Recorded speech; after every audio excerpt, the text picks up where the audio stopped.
말씀입니다. 마태복음 21장입니다. 33절에서 46절 말씀입니다.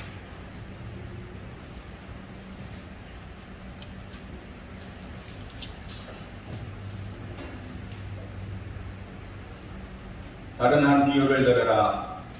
한 집 주인이 포도원을 만들어 산울타루를 두르고 거기에 적잖은 터를 만들고 망대를 짓고 농부들에게 쇠로 주고 타국에 갔더니 열매 거둘 때가 가까우며 그 열매를 받으려고 자기 종들을 농부들에게 보내니 농부들이 종들을 잡아 하나는 심히 때리고 하나는 죽이고 하나는 돌로 쳤거늘 다시 다른 종들을 처음보다 많이 보내니 그들에게도 그렇게 하였는지라.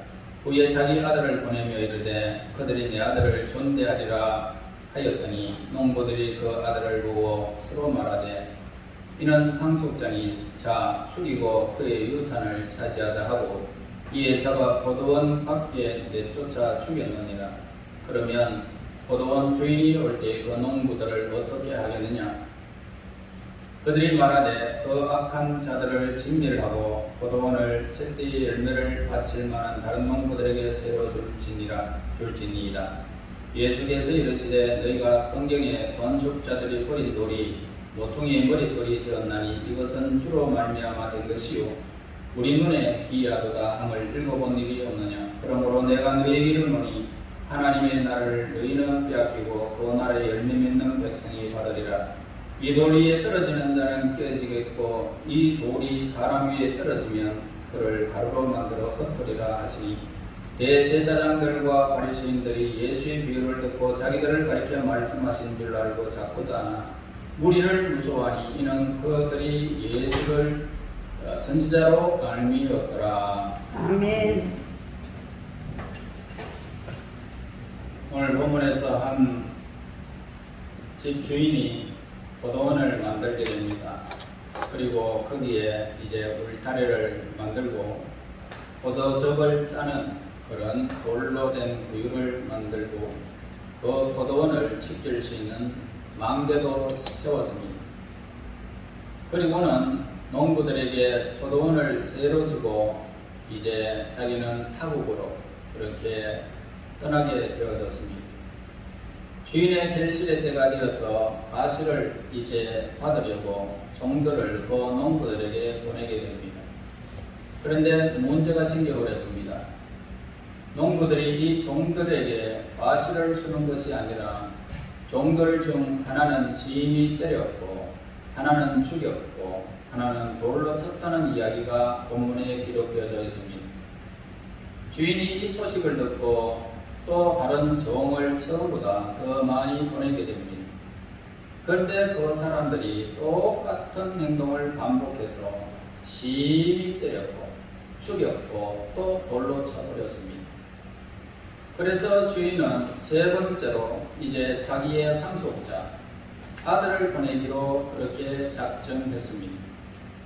그래서 아들을 자기 대신 보내면 사람들이 주인이 가는 것처럼 생각할 것 같아서 그 아들을 보냈는데 농부들은 아이들을 이 아들을 모의하기 시작합니다. 이 아들이 이제 죽으면 포도원은 우리 것이 될 수 있다. 상속자가 사라지니까 우리 것이 되지 않겠느냐 그러면서 하나밖에 없는 상속자의 아들을 죽여버린 것입니다. 이런 비유의 말씀을 하시고 예수님이 그들에게 그러면 주인이 돌아왔을 때에 주인이 어떻게 하겠느냐 하는 그런 질문을 다시 던지게 됩니다. 보통 예수님의 이 비유는 해석이 좀 필요한데 오늘 이 비유는 다른 해석이 필요하면 아주 명확한 그런 내용을 우리는 보게 되어집니다. 여기서 포도원의 주인이라는 것은 하나님 자신을 말씀하고 있습니다.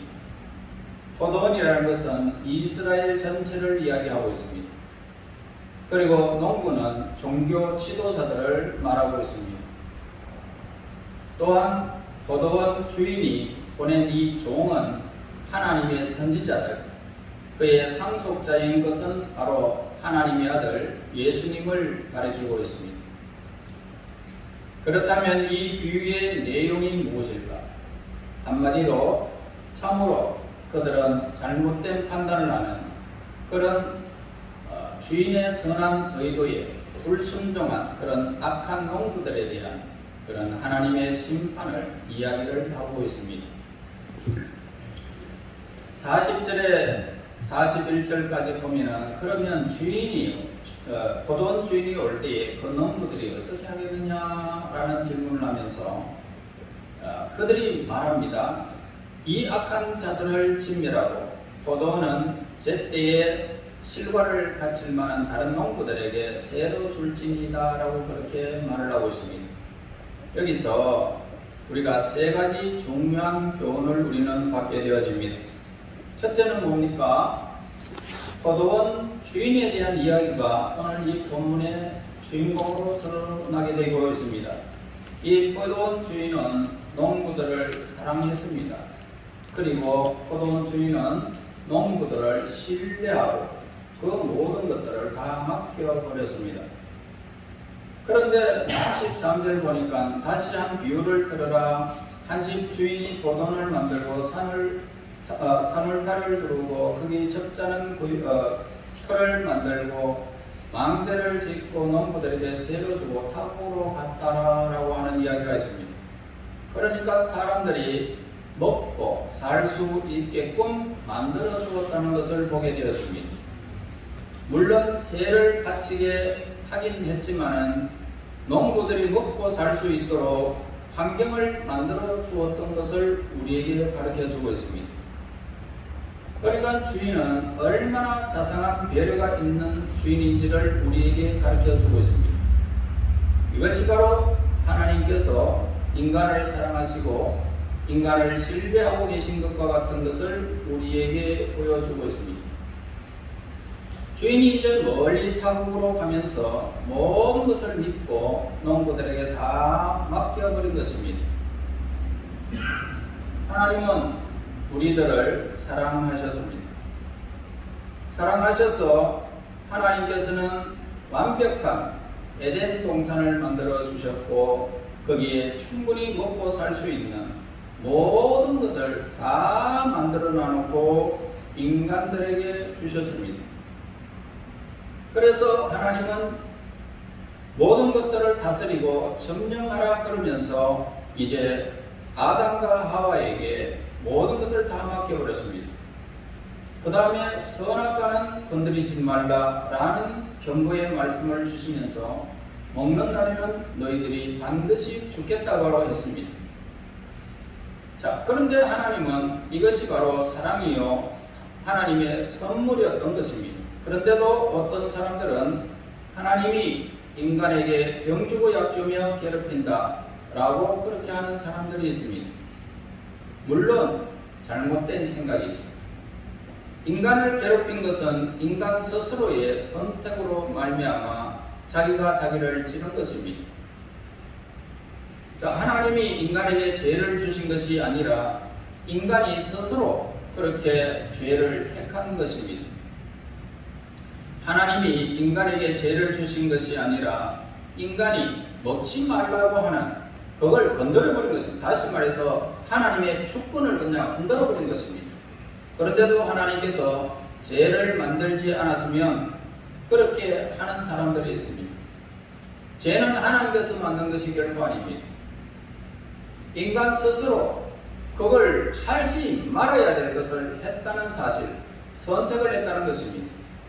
자, 하나님께서 하지 말라는 것을 인간은 하나님과 같이 되고 싶은 그런 교만 때문에 스스로 하나님의 명을 어겨버리고 만 것입니다. 그 다음에 두 번째로 우리가 생각할 문제는 주인의 인내에 대해서 배울 수가 있는 것을 우리는 본문에서 보게 되어집니다. 주인이 타국 농부들의 배은망덕한 그런 행동과 배신을 했다는 소식을 이제 듣게 되어집니다. 그러면서 농부들이 종들을 잡아 하나는 심히 때렸고 하나는 죽이고 하나는 돌에 쳤다. 다시 다른 종을 처음보다 더 많이 보냈지만은 그들도 똑같이 하였다라고 합니다. 그리고 주인은 바로 이 심판하지 아니하고 참고 기회를 준 모습을 우리가 종을 다시 보내는 모습에서 보게 되어집니다. 그러나 그들은 똑같이 종들을 그렇게 죽이고 구타하고 돌로 치는 이런 행위를 똑같이 하는 모습을 또 보게 되어집니다. 그런데 주인은 한 번 더 인내를 가지는 모습을 보게 되면서 이제 37절에서 38절에서 말을 하죠. 그 다음에 이제 아들을 보내게 됩니다. 아들을 보내면서 이제 내 아들은 상속자이기 때문에 주인과 같이 나와 같이 이제 공격하지 않겠는가 그렇게 생각하면서 이래 보내게 됩니다. 그런데 이 농부들은 이제 상속자니 이것을 죽여버리면 이자를 죽여버리면 이제는 이 모든 포도원은 우리의 것이 되지 않겠는가 그러면서 그 아들도 죽여버립니다. 그래서 포도원을 이제 차지하려고 했던 농부들의 잘못된 판단을 우리는 보게 되어집니다.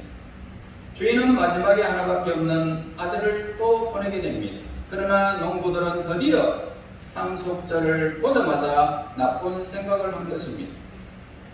저 아들만 죽으면 우리가 이것을 다 가질 수 있다라고 생각하고 그 아들을 죽여버린 것입니다.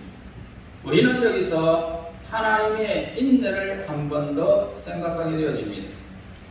얼마만큼 하나님이 기다리셨을까라고 하는 질문을 보게 됩니다. 자기의 아들을 십자가에 못 박아 죽이기까지 우리를 기다리시고 참으신 것을 보게 되어집니다. 이것이 하나님의 사랑입니다. 하나님은 우리를 신뢰했다는 것입니다. 인간들을 사랑했다는 것입니다. 뿐만 아니라 우리에게 대해서 오래 참고 기다리시는 모습을 보게 되어집니다. 이 포도원 주인을 통해서 세 번째로 우리가 발견할 수 있는 것은 악한 농부들에 대한 주인의 분노와 심판에 대해서 우리에게 가르치는 모습을 보게 됩니다. 자, 41절에 보면 그들이 말하되 악한 자들을 진멸하고 포도원을 제때 실과를 바칠 만한 다른 농부들에게 새로 줄지니라 이렇게 말합니다. 자, 이러한 의로운 심판이 있는 것을 보게 되어집니다. 우리에게 어두운 시절이 있을 수 있습니다. 인간에게는 살아가면 분명히 어두운 시절은 있습니다. 암흑 시에도 우리에게 있을 수 있습니다. 그때 진리를 말할 수가 없습니다. 하나님이 계시면 나의 삶이 이렇게 쪼들어들까? 나의 삶이 이렇게 행편이 없을까? 라고 우리는 그렇게 말할 수도 있습니다. 암흑 시대에는 진리를 말한 사람은 처형을 당해버렸습니다. 그러나 마지막 순간에 하나님의 의로운 심판이 있게 되면 하나님의 백성들은 다시 살아나게 된다는 사실을 우리는 또 보게 되어집니다. 심판은 정의를 정의로 만들어버립니다. 진리를 진리로 만드는 것이 심판입니다. 그래서 이 세상에는 최후의 심판이 반드시 있다는 사실을 우리에게 가르쳐주고 있습니다. 그러므로 예수님께서 다시 오실 때가 되면 이제 의로운 백부자 심판이 우리에게 펼쳐질 것입니다. 인간에게. 이 세상은 영원히 무의미하게 살아가는 상태가 결코 아닙니다.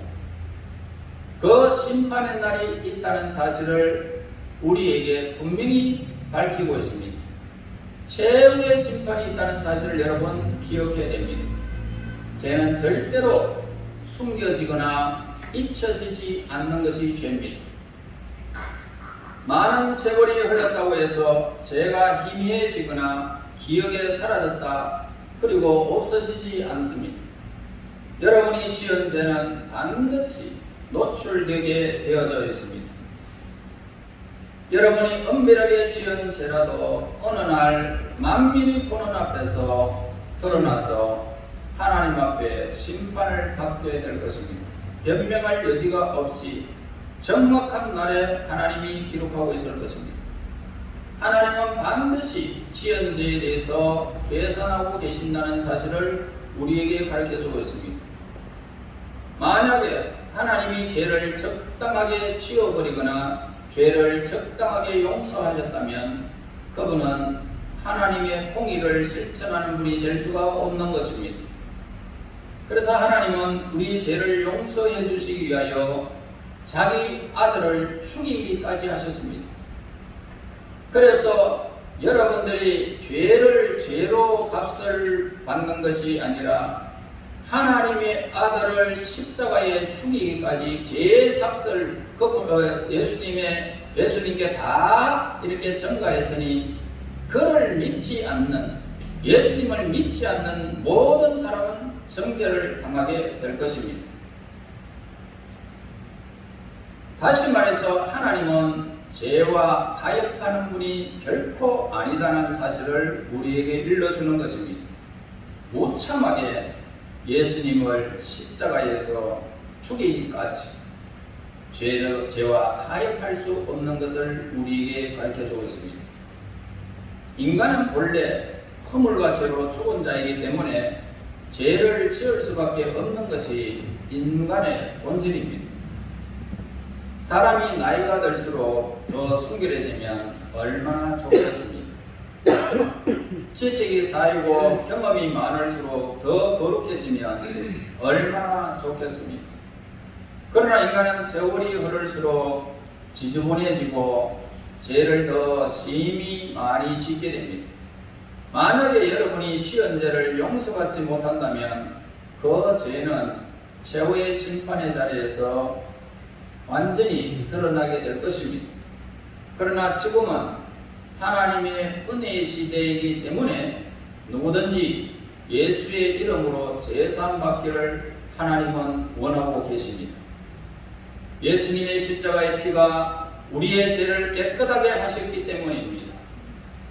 예수님께 우리의 죄를 고하면 저는 기쁘시고 의로우사 우리의 죄를 사하여 주십니다. 눈과 같이 양털과 같이 빽빽한 구름이 사라지듯이 우리의 죄는 예수 그리스도의 보배로운 피로 용서를 받게 된 것입니다. 그러나 용서받지 못하는 죄가 있습니다. 몇천 년이 지나가 없어지지 않습니다.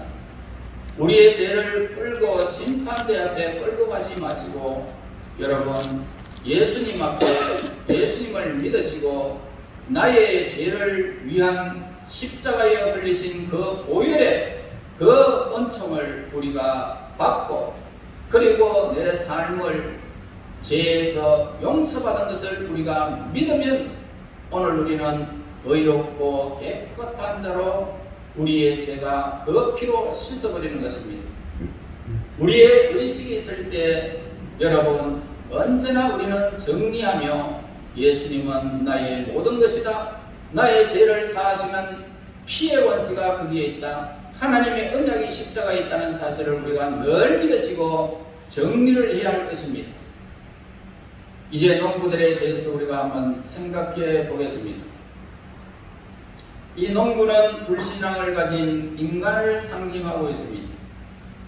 이들은 주인이 있을 때는 잘했습니다. 그런데 주인이 없는 동안에 그들은 딴짓을 하는 모습을 보게 됩니다. 그럼 이 사람들의 문제가 뭘까?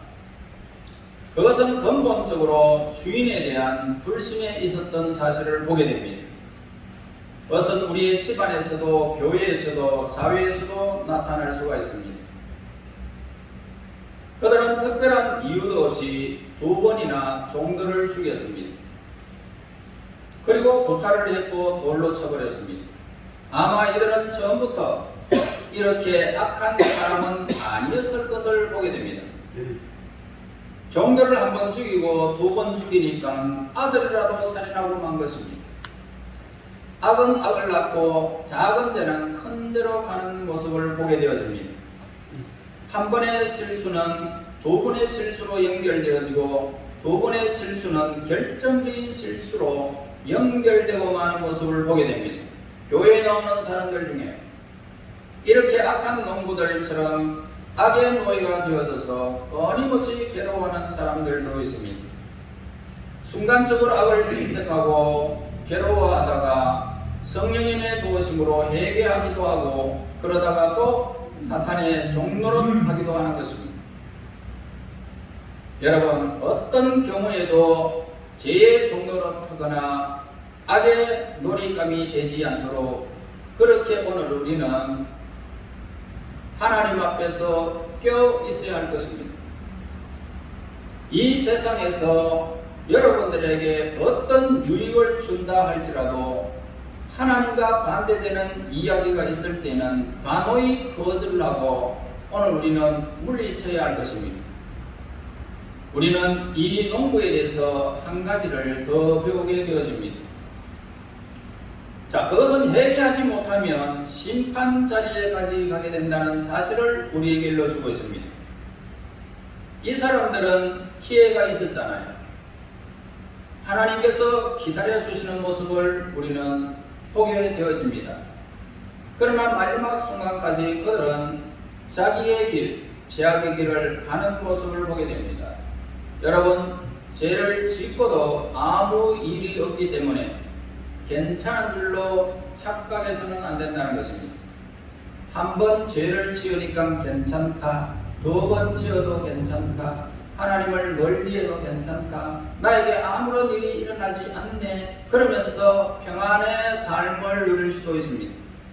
그러나 우리의 착각임을 우리는 기억해야 됩니다.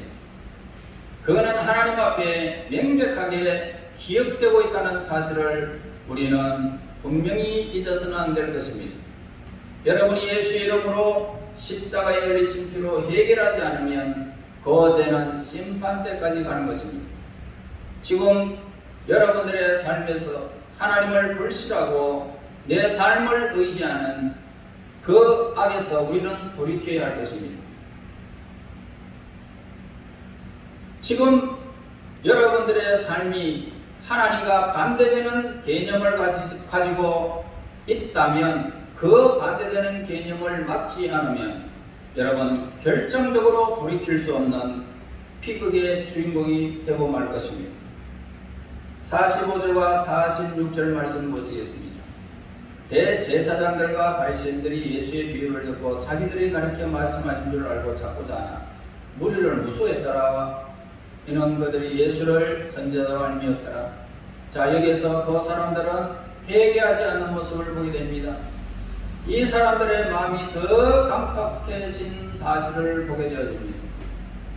십자가의 한 강도를 보세요. 마지막 순간에 하나님 앞에 그의 삶을 드리게 됩니다. 그러면서 이에 대해서 예수님께 그에게 그의 삶을 의탁하는 모습을 보게 되는데, 그때 예수님은 뭐라고 말합니까? 주여, 주의 나라에 임할 때에 나를 기억하소서. 그러면서 심령이 가난해졌을 때에 예수님이 그 죄수에게 하시는 말씀을 보세요. 오늘 네가 나와 함께 낙원에 있으리라. 그렇게 말씀하셨습니다. 하나님은 자비로우십니다. 돌아오고 회개하는 자, 하나님을 향하는 자를 결코 무시하지 아니하시고, 살아있을 때 하나님을 향하는 그 백성들의 간구를 들으시는 자비하신 하나님의 모습을 보게 되어집니다. 여러분, 예수님은 여러분의 과거를 묻지도 않을 것입니다. 그러나 마지막까지 한평 강도는 똑같은 기회가 주어졌지만 영원히 불타는 불지옥에 던짐을 받고 말았습니다. 이것이 인생에 있어서 가장 비극적인 결말이라는 사실을 보게 되어집니다. 인생이 살아있을 때에 힘이 있는 것 같고 젊으면 내 삶을 모든 것들 누릴 것 같이 생각되어지지만 여러분, 인생은 너무나도 짧게 지나간다는 사실을 기억해야 됩니다. 여러분의 기회는 아무에게나 아무렇게나 그렇게 막연하게 주어지지는 않습니다. 그러므로 우리는 마지막 비극의 주인공이 되지 말고 하나님 앞에서 영광을 누리는 자들이 되어야 할 것입니다. 이제 죽은 종들과 아들에 관해서 우리가 한번 생각해 보겠습니다. 자, 우리가 본문에서 이 종들을 계속해서 보냈다는 것은 예언들이 계속해서 나타났다라는 것을 의미하고 있습니다. 여기서 상속자가 누구일까요? 예수님이십니다. 예수님은 하나님의 상속자여 영원히 계시는 하나님의 아들입니다. 그래서 예수님은 하나님의 어린 양으로서 우리의 죄를 대신해서 십자가에 못 박혀 피 흘려 죽으셨습니다. 우리의 죄값으로 죽으신 것입니다. 이것을 믿는 자는 영원한 상속자가 될 것이고 하나님의 자녀가 될 것입니다. 이제 마지막으로 42절 보세요. 예수께서 이르시되 너희가 성경의 건축자들의 버린 돌이 모퉁이의 머리돌이 되었나니 이것은 주로 말미암아 된 것이요 우리 너의 기하도다. 산돌이신 예수님은 바로 건축자의 머릿돌로 오신 것입니다. 그러나 이스라엘 백성들은 메시아를 받아들이지 아니하고 예수님을 거부한 것입니다. 물론 그것은 하나님의 계획 중에 있었던 것은 우리가 잘 알고 있습니다. 나중에 이스라엘 백성들이 다 구원을 받을 수 있도록 그렇게 하나님은 구원의 길을 열어놓으실 것입니다. 그러면서 성경에서 우리에게 말씀하시는 것은 이스라엘 백성들이 회복하는 날이 온다는 것입니다. 그때 끝이 오리라 라고 하셨습니다. 그러나 그들은 예수님을 버리고 만 것입니다. 그런데 이 버린 돌이 이방인들이 주워버렸습니다. 우리 이방인들이 주워가지고 그 돌로 머릿돌로 만들어 우리가 하나님의 집을 건축했던 것입니다. 이렇게 해서 이방인들이 구원을 받게 된 것입니다. 그래서 이렇게 해석하고 있습니다. 43절에서 하나님의 나라를 너희는 빼앗기고 그 나라의 열매 맺는 백성이 받으리라. 이스라엘 백성들은 참으로 선택된 백성이요 참으로 하나님의 집을 지을 수 있는 백성이었었는데 그 특권을 빼앗겨버리고 하나님 나라의 열매는 다른 백성들이 먹게 됐다는 사실을 우리에게 일러주고 있는 말씀입니다. 하나님의 계획이 얼마나 아름다운지요. 그래서 44절 말합니다. 이 돌 위에 떨어지는 자는 깨어지겠고 이 돌이 사람 위에 떨어지면 저를 가루로 만들어 흩어리라 하십니다. 이 말씀은 우리의 산돌이신 예수님, 구원하신 예수님을 거부하는 자는 자기의 머리를 돌 위에 떨어뜨려 부숴버리는 것과 같은 그런 사실을 똑같이 우리에게 말씀해 주고 있습니다. 곧 예수님을 거부하는 개인이나 국가는 모두가 이 돌에 말미암아 부서져서 가루가 되어 흩어버릴 것임을 말씀하고 있습니다. 다니엘서도 그대로 기록하고 있습니다. 여러분, 이 예수님을 영접하신 것을 우리는 감사해야 할 것입니다. 예수님을 우리에게 주신 하나님을 찬양합니다.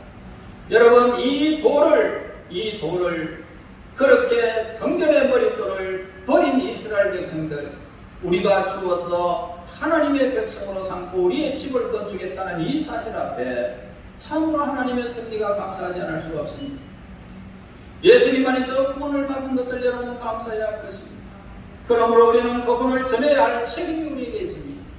지금은 만민이 기도할 때고 만민이 전도를 받을 때입니다. 예수님은 또 비유로 말씀해 어떤 임금이 있었는데 그 임금이 그들에게 초대장을 보냅니다. 그러면서 초대를 했는데도 그들은 그 초대를 받은 사람들이 모두가 나는 일터에 가야 된다. 나는 소를 사야 된다는데 그 소를 사러 가야 된다. 그리고 나는 밭에 일거리가 많으니 밭에 나가서 내가 일을 해야 된다. 그러면서 핑계를 대고 다 오지 않았습니다. 이스라엘 백성들을 가리키는 것입니다. 하나님의 백성을 가리키는 것입니다. 그런데 그 백성들이 이제 오지 않는 것을 보고 임금이 야들아 종들을 보내면서 너희들 나가서 산이나 들로 어디든지 가가지고 보이는 대로 다 그냥 데리고 오더라. 그러면서 우리 이방인들의 그 전도의 대상을 우리 이방인들을 향하는 모습을 보게 됩니다. 여러분 45절에서 대제사장과 바리새인들은 드디어 비유가 자기를 향한 것을 알게 되어집니다. 그러면서 46절에 보면 그래도 강팍하게 회개하지 않는 불순종의 모습을 거기에서 또 보게 되어집니다. 여러분 죄를 지적하면 불쾌하게 생각하지 말아야 됩니다. 사람이 지적하는 것은 결코 아닙니다. 사람이 지적하는 것 같지만 하나님이 지적한다는 것입니다. 어떤 분은 목사님이 꼭 내게 대해서 이야기하는 것 같다라고 합니다. 그것은 제가 이야기한 것이 아니라 저를 통해서 성령 하나님이 하신 것입니다. 그러므로 성질을 내면 하나님께 성질을 내는 것과 똑같은 것입니다. 양주에서 목회할 때에 그 어떤 집사님이 자기 집에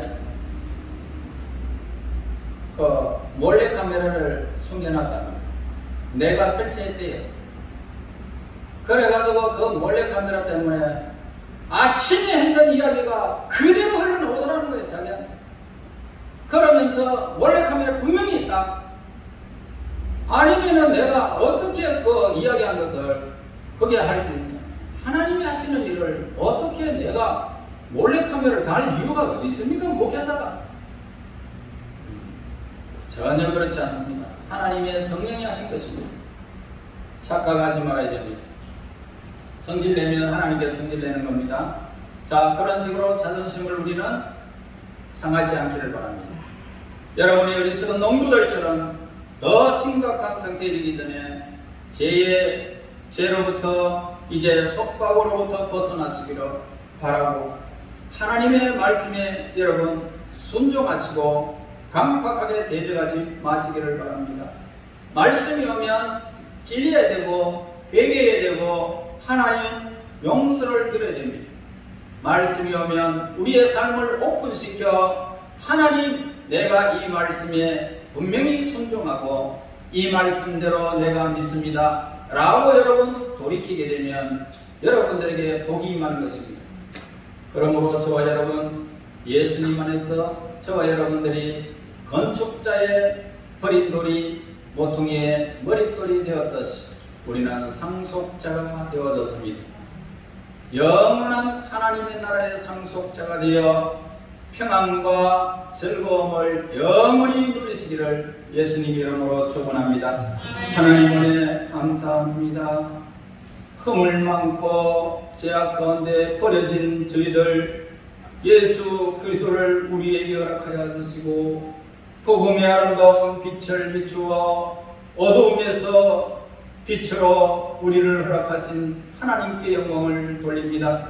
우리 하나님의 사람들 이제 이 땅에 진정한 하나님의 거룩한 하나님의 백성들이 되어 강팍하지 않게 하시고 날마다 순종하게 하시고 날마다 믿음의 눈을 뜨고 하나님께서 허락하신 상속자의 길을 온전히 걸어가 그 영광을 영원히 누리게 인도하옵소서. 예수님 이름으로 기도합나이다.